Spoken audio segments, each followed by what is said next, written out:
வாழ்க வையகம்,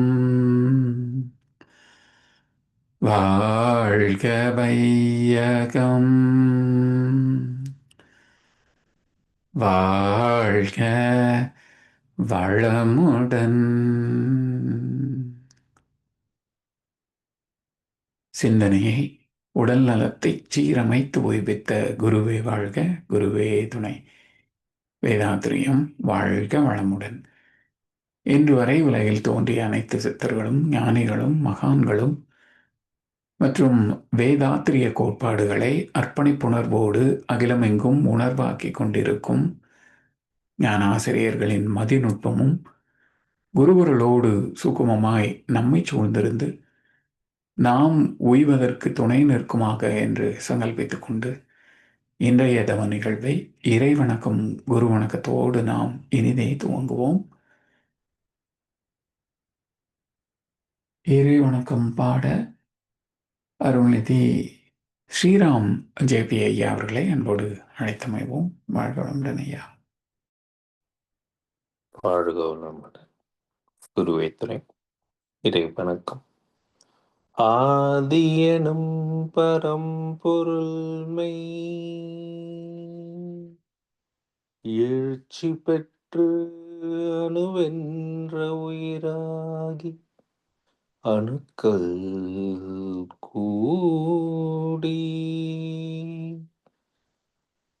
மோதி இணைந்து இயங்குகின்ற நிலைமைக்கேற்ப மூலகங்கள் பலவாகி அவை இணைந்து பேதித்த அண்ட கோடிகளாய் மற்றும் பிறப்பு இறப்பிடை உணர்தல் இயக்கமாகி நீதி நெறி உணர் மாந்தராகி வாழும் நிலையுணர்ந்து தொண்டாற்றி இன்பம் காண்போம். வாழ்க வளமுடன். குரு வணக்கம்.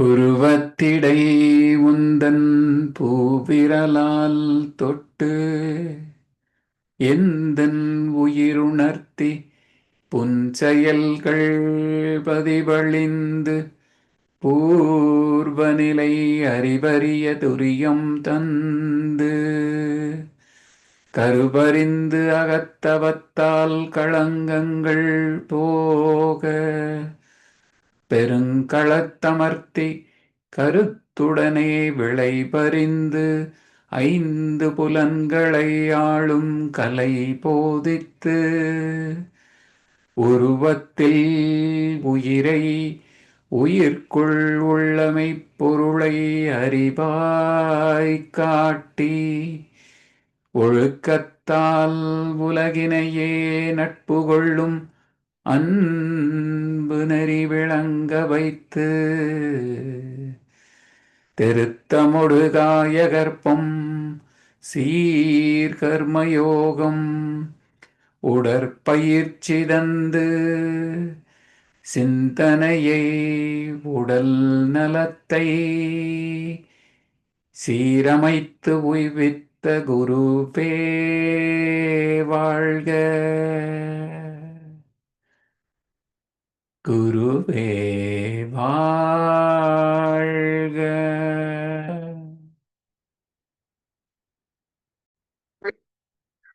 குரு வாழ்க, குருவே துணை. வாழ்க வையகம், வாழ்க வையகம், வாழ்க வளமுடன். இன்று நமக்காக அருமையான பஞ்சேந்திரிய தவம் நடத்திய அருள்நெறி அருளையா அவர்களை வாழ்த்துவோம். அருள்நெறி அருளையா அவர்கள் வாழ்க வளமுடன். அவர்களின் அன்பு குடும்பம் வாழ்க வளம். அவர்களின் உடல்நலம், பொருள்வளம், மனவளம் மற்றும் அவர்களின் ஆன்மீக தொண்டு வாழ்க வளமுடன், வாழ்க வளமுடன், வாழ்க வளமுடன். வாழ்க வளமுடன். நன்றிகள் ஐயா. தொடர்ந்து ஞானக்களஞ்சிய கவி விளக்கம் வழங்கிட ஞானாசிரியர் மூத்த பேராசிரியர் அருள்நிதி பழனிசாமி வேலுசாமி ஐயா அவர்களை அன்போடு அழைத்தமைக்கவும் தற்காலத்துக்கேற்ற தவமுறை. வாழ்க வளமுடன் ஐயா. வாழ்க வளமுடன் ஐயா. வாழ்க வையகம், வாழ்க வையகம், வாழ்க வளமுடன். குரு வாழ்க, குருவே துணை. சான்றோர் பெருமக்களே, ஞானமும் வாழ்வும் கவி தொகுப்பின் தொடர் சிந்தனையிலே இன்றைக்கு தற்காலத்துக்கேற்ற தவமுறை இந்த தலைப்பிலே உள்ள கவி. தவ வேகம் உடல் வலுவை மீறும் போது தனித்திடவும் வழியுண்டு. இதை காணாமல் சிவநிலையை அறிவதற்கு தவமிருந்து சித்தி அடையா முன்னம் கனல் மிகுந்து சவநிலையை அடைந்தார் முன்னாளில் பல்லோர். நவைவகத்திற்கேற்றபடி வாழ்க்கையோடு சற்றும் இப்போ அந்த பயம் இங்கு இல்லை. நான் என்ற நிலையறியும் மார்க்கம் செய்து. தவ வேகம் உடல் வலிவை மீறும் போது ஒரு காலத்துக்கு ஏற்ற தவ முறையாக இருந்தது பிரணயமும் மந்திர உச்சாரணமும். ஆனால் மகிழ்ச்சியின் அவதாரத்திற்கு பிறகு இந்த தவ முறை மிகவும் எளிமையாக்கப்பட்டு விட்டது.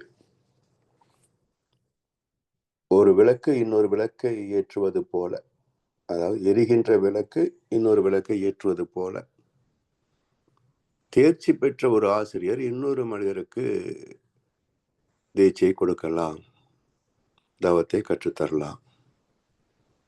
இப்படி மிக எளிதாக உலகெங்கும் பருவதற்கான எளிய முறை குண்டலினி யோக தீட்சை என்று அறிமுகப்படுத்தப்பட்டது இந்த நூற்றாண்டில் மகாவீருடைய அவதாரத்தால்.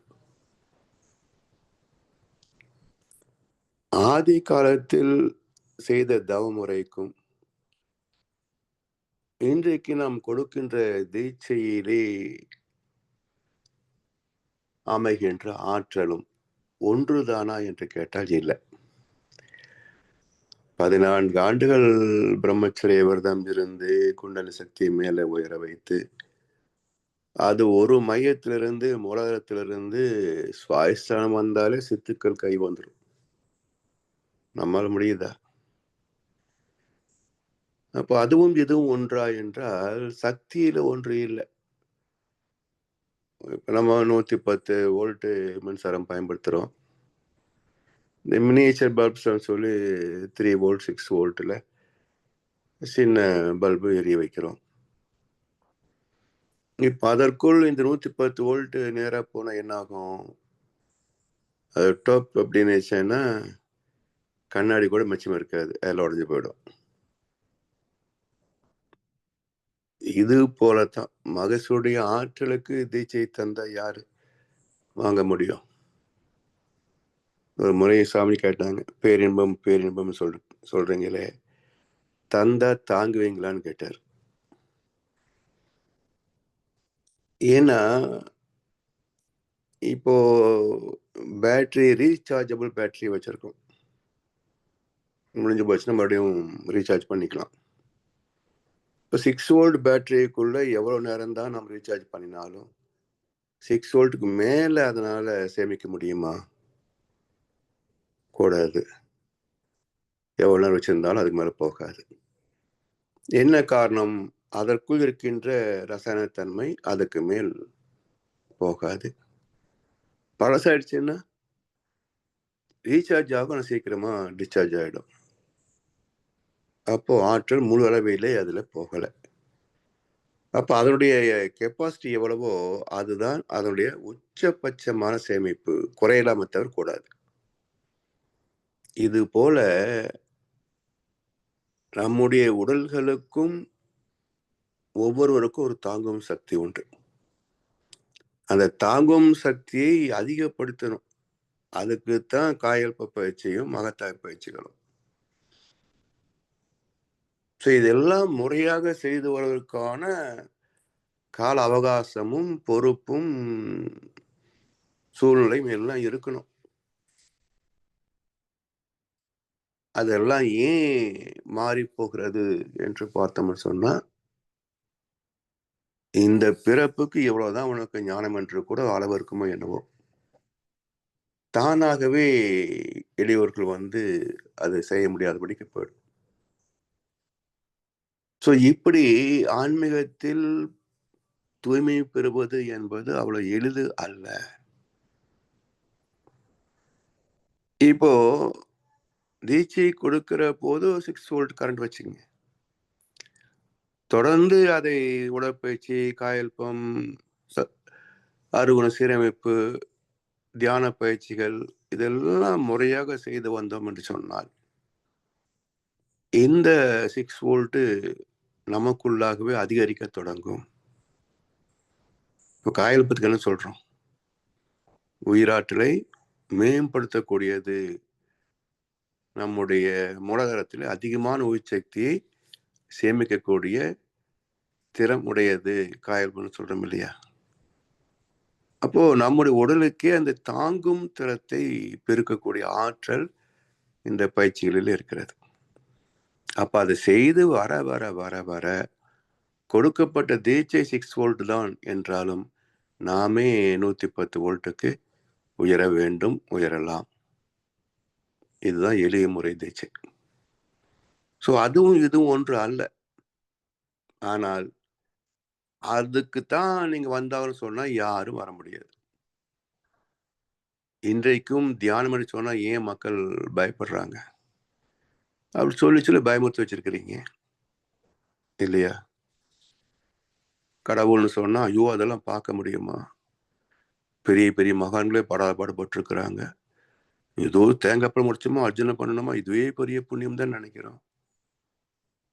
ஸோ இது போல் பண்டிதன் எதை பிரமாணமாக்குகிறானோ மக்கள் அதையே நம்புகிறார்கள். பண்டிதன் போலியாகி விட்டால் மக்கள் ஏமாளியாவார்கள். இதுதான் நடந்திருக்கு. சரித்திர உண்மை இதுதானே. சொன்னா சிலருக்கு கோபம் வருது. உண்மை என்ன சொல்லுங்க. ஸோ இது எல்லாம் மாற்றி அமைக்க வேண்டிய காலம். அது மகரிஷியுடைய அவதாரத்தால் நிகழ்ந்தது. இப்போதைக்கு இது குறைவாத்தான் இருக்கும் எண்ணிக்கையில். ஆனால் ஒரு காலத்தில் இதை விட்டு ஒரு வழி இல்லை என்ற ஒரு உணர்வு வந்து சேரும். அப்போ உலகத்தில் மனவளக்கலை என்பதும் வேதத்திரியம் என்பதும் எல்லோரும் கேள்விப்பட்ட செய்தியாக இருக்கும்.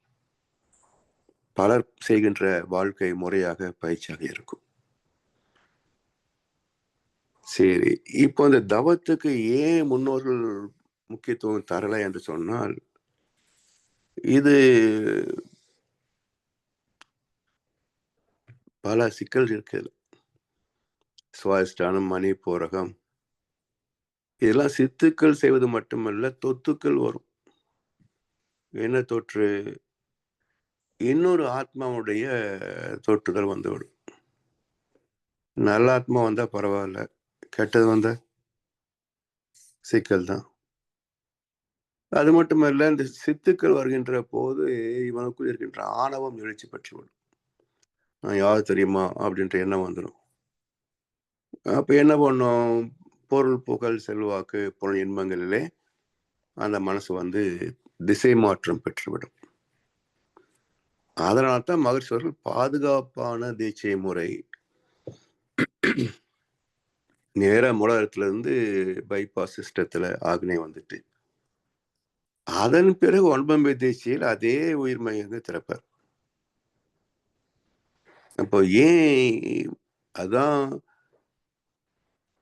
மிராக்கிள்ஸ், அட்டாச்மெண்ட்ஸ் எல்லாம் வருமே, அப்புறம் எதுக்கு அது தொடுவானே என்றால், துரியோதனன் தந்த பிறகுதான் 9 மையத்துக்கு வர்றார். அப்ப துரியோதனம் என்பது என்ன? பேதம் கடந்த நிலை. பண்டிதனுக்கும் பாமரனுக்கும் பேதம் கடந்த நிலை. செல்வந்தனையும் பிச்சைக்காரனையும் ஒன்றாக பார்க்கின்ற பக்குவம், அந்த பிரம்ம ஞானம், இறை உணர்வு. அது பிறகு ஊர் உலக பொருள் கவர்ச்சி உணர்ச்சி ஏதும் உள்நுழையா. துரிதத்தில் லயித்த பக்கம் வந்த பிறகு ஊர் உலக பொருள் கவர்ச்சி உணர்ச்சி ஏதும் உள்நுழையா. இப்ப இந்த பக்குவத்தில் இந்த 4 மையங்கள் திறக்கப்படுகின்றன. காரணம் என்ன என்றால், இது உடல் ரீதியாக நமக்கு தேவையான உயிர் மையங்கள். ஒவ்வொரு எண்டோகிரின் கிளாண்ட்ஸ்லயும் ஒரு சத்து ரசாயனம் சுரக்கிறது. அது சீராக இருந்தால்தான் உடல் நலம் காக்கப்படும்.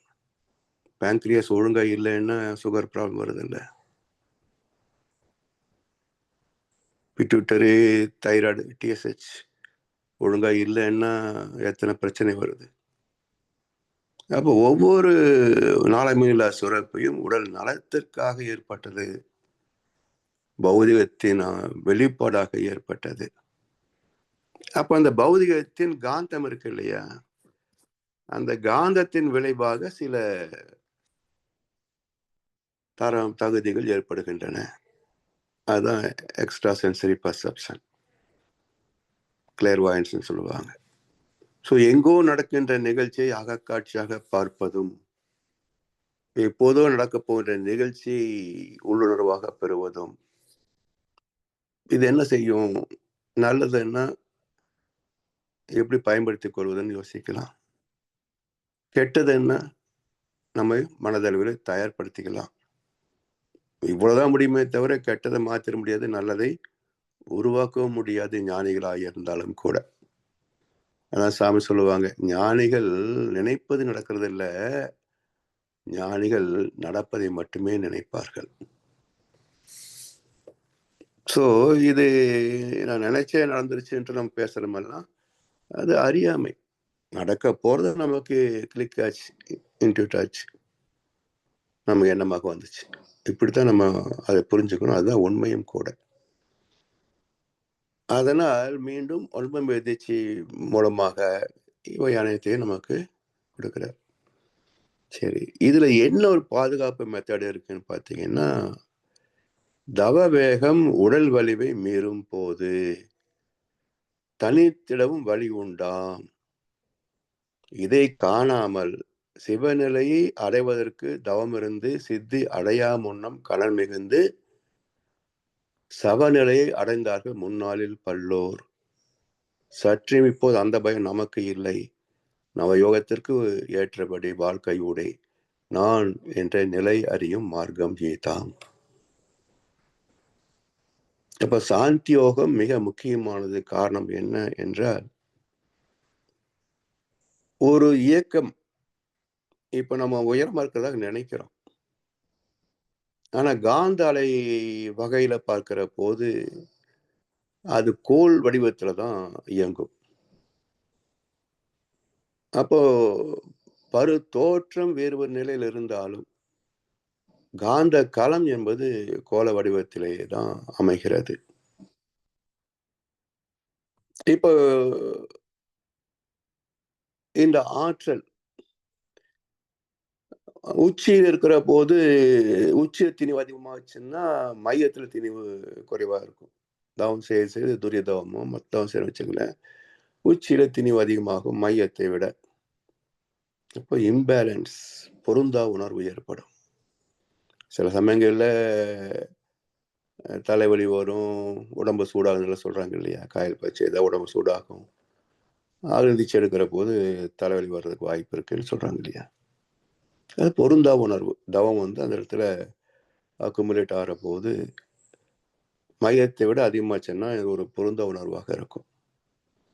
அப்போ எல்லா கோள்களிலும் கோர் பாயிண்ட் மையத்துல ஆற்றல் எவ்வளவு கூடினாலும் அது அந்த இயக்கத்தை பாதிக்காது. ஜஸ்ட் அப்படி இமேஜின் பண்ணி பாருங்க, ஒரு கோள் எல்லாம் சமமா இருக்கு, காற்று, கோள், நெபுலா, மையத்தில் மட்டுமே திணிவு இருக்குதுன்னு சொன்னா அது இயல்பா சுத்திட்டு இருக்கும். ஒரு பெரிபரல் ஒரு புள்ளியில எனர்ஜி அதிகமாயிடுச்சு சொன்னா அது எப்படி சுத்த முடியும்? நின்றுடும் இல்லையா? அது போலத்தான் அதனால இந்த சாந்தியோகம் என்பது என்ன என்று சொன்னால், இந்த தவ ஆற்றலை மையத்துக்கு கொண்டு வந்துடும், மூலாதாரத்துக்கு கொண்டு வந்துடுறோம், மண் மையம். இப்ப இங்க வரும்போது அது உடல் இயக்கத்திற்கும் பயனாகுது, மன இயக்கத்திற்கும் மேன்மை தரும். அப்ப ஒரு பாதுகாப்பான முறை என்று சொல்வதற்கு காரணம் என்ன என்றால், இதுல இறங்குபடி உண்டு. இதுக்கு முன்னாடி இருந்த மந்திர உச்சாரணம் பிராணாயாமத்துல இறங்குபடி கிடையாது, அது மேல் நோக்கி மட்டுமே போகும். அப்போ மூலாதாரம் மையம் வீக் ஆகிறதுனால, திணிவு குறைவதனால அது பல சிக்கல்களை உருவாக்கியது. அதனால் தவம் என்று சொன்னால் ஐயோ வேண்டாம்ப்பா என்று பயந்து ஓடிய காலம் உண்டு. ஆனா இன்றைக்கு அது தேவையில்லை. குடும்பத்தில் உள்ளவர்களும் இதை பயன்படுத்திக் கொள்ளலாம். அந்த தவத்தின் நன்மைகளை குடும்ப அமைதியிலே, தொழில் திறமையிலே, வாழ்க்கை வெற்றியிலே பயன்படுத்திக் கொள்ளவும் செய்யலாம். அந்த வகையிலே ஒரு நிறைவான, முழுமையான, வெற்றிகரமான வாழ்க்கைக்கு ஒரு துணையாக அமைந்தது இந்த சாந்தி யோகம் என்ற தவம். அதை குறிப்பதற்காகத்தான் மகர்ஷி அவர்கள் இந்த கவியிலே இந்த கருத்தை தந்திருக்கின்றார்கள். பயன்கொள்ளும் என்று சொல்லி வாய்ப்பளித்த அனைவருக்கும் நன்றி பாராட்டி இந்த உரையை நிறைவு செய்கின்றோம். வாழ்வளமுடன், வாழ்வளமுடன், வாழ்க வையகம். வாழ்க வளமுடன் ஐயா. வாழ்க வளமுடன் ஐயா. சிறப்புங்கய்யா, அருமை. தொடர்ந்து சிறப்பாக நம்மை வழி நடத்தி கொண்டிருக்கும் மூத்த பேராசிரியர், ஞானாசிரியர் அருள்நிதி பழனிசாமி வேலுசாமி ஐயா அவர்களும் அவரது அன்பு குடும்பத்தினரும் அருட்பேராற்றல் கருணையினால் உடல் நலம், நீளாயுள், நிறை செல்வம், உயர் புகழ், மெய்ஞானம் ஓங்கி வாழ்க வளமுடன், வாழ்க வளமுடன், வாழ்க வளமுடன். நன்றிகள் ஐயா. நன்றி ஐயா. களம் சுழற்சியில இருக்கிறதுனால மையம் மாறும் பொழுது ஏற்படக்கூடிய அழுத்த திணிவை தாங்க முடியாம தான் நமக்கு சிக்கல்கள் வருது. ஆமா. ஆமா. ஏன்னா தவம் செய்யும்போது உயிர் சக்தியுடைய கூடுதல் அதிகமாகுது இல்லையா? அப்போ நம்ம எந்த உடம்புல எந்த மையத்தில் தவம் ஏற்றினாலும் அங்கு உள்ள உயிர் சக்தியுடைய திணிவை காட்டிலும் தவத்தினால் அது கூடுதலாகும். அப்போ மையத்தில் தான் அதை வந்து நியூட்ரலைஸ் பண்ண முடியும். வேற எந்த சக்கரத்திலையும் அது நியூட்ரலைஸ் பண்ண முடியாது. அதுக்காகத்தான் ஒவ்வொரு தவத்தின் துவக்கத்துல கூட தண்டோட சுத்தி என்பது இந்த நியூட்ரலைசேஷன் தான். 7 உயிர் மையங்கள்ல எங்கேயாவது திணிவு அதிகமா இருந்தது அப்படின்னா அதை சமன்படுத்துவதற்கான ஒரு முறை தான் அந்த தண்டோட சுத்தி. அருமை ஐயா, சிறப்பு. நன்றிகள் ஐயா. நன்றிம்மா. வாழ்க வளமுடன். பாடல்கள் பாடி நிறைவு செய்யும் தருணம் இது. வேதாத்திரிய பாடல் பாட அருள்நிதி சஞ்சீவ் சிதம்பரம் ஐயா அவர்களும், பிரம்மஞான கவி பாட அருள்நிதி ஸ்ரீராம் ஜேபி ஐயா அவர்களும், உலக நல வாழ்த்து பாட அருள்நிதி முத்துச்சுடற்குடி வெங்கடேஸ்வரன் அம்மா அவர்களும். வாழ்க வளமுடன்.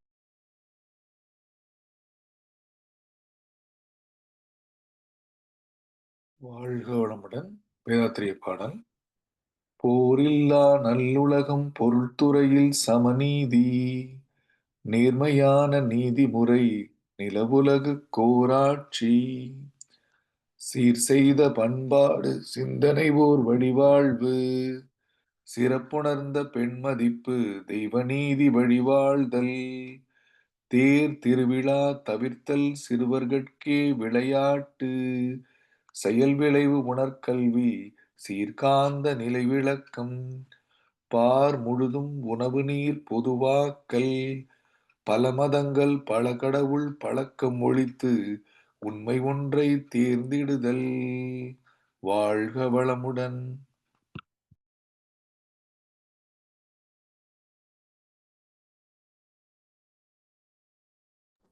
வாழ்க வளமுடன். பிரம்மஞான கவி. இறைவெளியே தன்னிருக்க சூழ்ந்தழுத்தும் ஆற்றல், இதன் திணிவு மடிப்பு விழ சுழலும் நுண்விண்ணாம், இறைவெளியில் மின் சுழல நெருக்குகின்ற உரசால், இலைவெளியில் எழுப்புகின்ற நீரலைகள் காண்டமாம், மறைபொருளாம் காந்தம் தன் மாத்திரைகள் ஐவகை மலைக்காதீர்வின் கூட்டம் மாபூதம் மைண்டுமாம் முறையாய காந்த அலை மனமாம் உயிர் உடல்களில் மதி உயர்ந்த உண்மை பெற மாபிரம்ம ஞானமாம் மாபிரம்ம ஞானமாம். வாழ்வளம். வாழ்க வளமுடன். உலக நல வாழ்த்து. உலகமெல்லாம் பருவமழை ஒத்தபடி பெய்யட்டும். உழவரெல்லாம் தானியத்தை உவப்புடனே பெருக்கட்டும். பல தொழில்கள் புரிகின்ற பாட்டாளி உயரட்டும். பகுத்துணர்வில் தொகுத்துணர்வு பண்பாட்டை உயர்த்தட்டும். கலகங்கள் போட்டி பகை கடந்தாட்சி நடக்கட்டும். கல்லாமை கடன் வறுமை களங்கங்கள் மறையட்டும். நலவாழ்வை அளிக்கும் மெய் ஞான ஒளி வீசட்டும். நம் கடமை அறவாழ்வின் நாட்டத்தே சிறக்கட்டும். நம் கடமை அறவாழ்வின் நாட்டத்தே சிறக்கட்டும். வாழ்க வையகம், வாழ்க வையகம், வாழ்க வளமுடன். நன்றி. வாழ்களுடன் இன்றைய தவத்தில் கலந்து கொண்ட அன்பர்கள் தவத்தை வழி நடத்தியோ நச்சிந்தனை வழங்கியோ பாடல்கள் பாடியோர் அனைவரும் வாழ்களுடன் அவர்களின் அன்பு குடும்பம், அவர்களின் உடல் நலம், மனவளம், பொருள் வளம், மருந்தொண்டு, ஆன்மீக தொண்டு, வாழ்களுடன் வாழ்களுடன் வாழ்களுடன். இத்துடன் இன்றைய காலை தவம் மகிழ்வோடும் மகிழ்வோடும் இனிதே நிறைவு பெறுகின்றது. இறையர்களும் குருவர்களும் நம் அனைவரையும் எப்பொழுதும் சூழ்ந்திருந்து நம்மை இந்த நிலை உணவு பயணத்திலே சிறந்த முறையிலே வழி நடத்தட்டும் என அனைவரையும் வாழ்த்தி வணங்கி நன்றி கூறி அமைகிறோம். வாழ்க வியகம், வாழ்க வியகம், வாழ்க வளமுடன்.